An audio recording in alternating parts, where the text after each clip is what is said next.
कथावाचक देवकी नंदन की बड़ी मुश्किलें, 9 जुलाई को अदालत में होना होगा पेश। यूपी में एक साथ 3 शव मिलने से मचा हड़कंप। शुभांशु शुक्ला की अंतरिक्ष यात्रा ने रच दिया इतिहास। ऑपरेशन सिंदूर के बाद फिर जोश में दिखी भारतीय सेना। परमाणु हथियार को लेकर चीन कर रहा पाकिस्तान का सहयोग।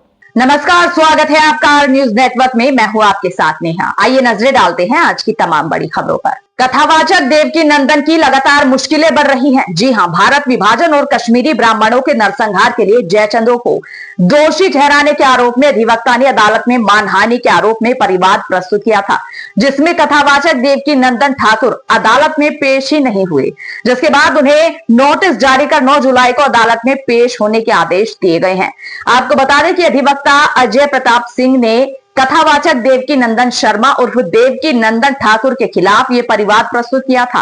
आरोप लगाया था कि 3 दिसंबर 2024 को उन्हें पता चला कि कथावाचक देवकी नंदन ने वाराणसी में कथा के दौरान भारत विभाजन और कश्मीरी ब्राह्मणों के नरसंहार के लिए जयचंदों को दोषी ठहराया था, जिसके बाद ये सुनकर उन्हें मानसिक आघात पहुंचा था। उत्तर प्रदेश के प्रतापगढ़ जिले से एक दर्दनाक घटना सामने आई है। एक ही घर में परिवार के 3 लोगों के शव मिलने से हड़कंप मच गया। 6 माह का बच्चा और बुजुर्ग महिला ही घर में सुरक्षित मिले हैं। सूचना मिलते ही पुलिस भी मौके पर पहुंच गई।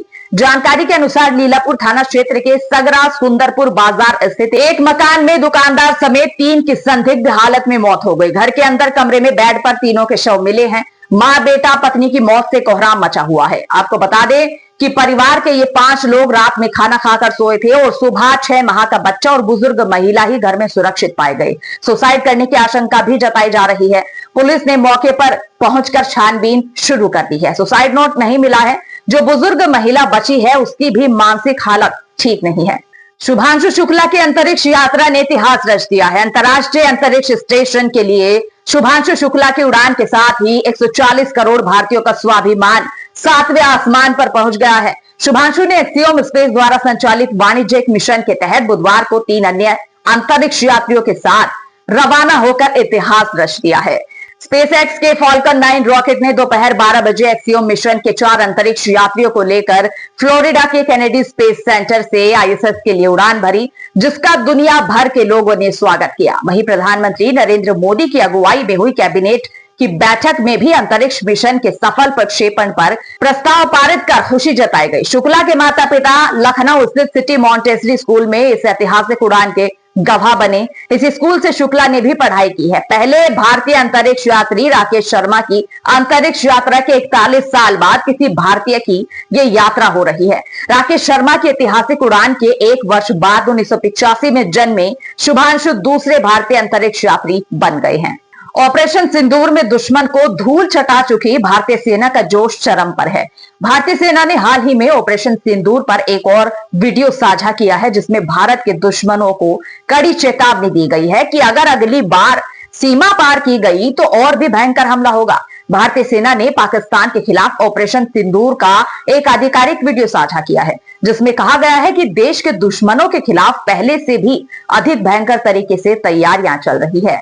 सेना ने कहा कि अगर दुश्मनों ने भारत में आतंकवाद फैलाने की हिमाकत की तो वो फिर से हमला करेगी। पाकिस्तानी सेना गुप्त रूप से परमाणु हथियार ले जाने में सक्षम अंतर महाद्वीपीय बैलिस्टिक मिसाइल विकसित कर रही है, जो अमेरिका तक पहुंच सकती है।